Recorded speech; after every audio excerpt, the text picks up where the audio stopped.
Le président sortant, libéral, pro-européen, elle est l'ex-première ministre de gauche, chef du PSD, le parti héritier des communistes qui a dominé la scène politique roumaine pendant près de 30 ans. Aujourd'hui, après des mois de cohabitation houleuse, Klaus Iohannis et Viorica Dăncilă s'affrontent au second tour de l'élection présidentielle roumaine. Grand favori de ce scrutin, Klaus Iohannis est arrivé largement en tête du premier tour le 10 novembre dernier. Aujourd'hui est un jour très important. J'ai voté pour une Roumanie moderne, européenne et normale.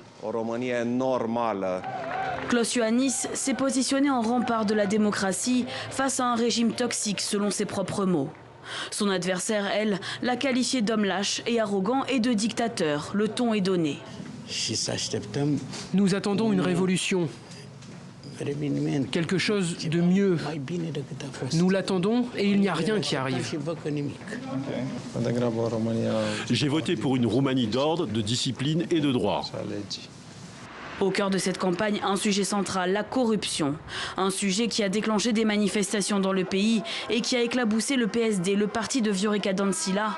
Son ancien chef est aujourd'hui derrière les barreaux pour corruption.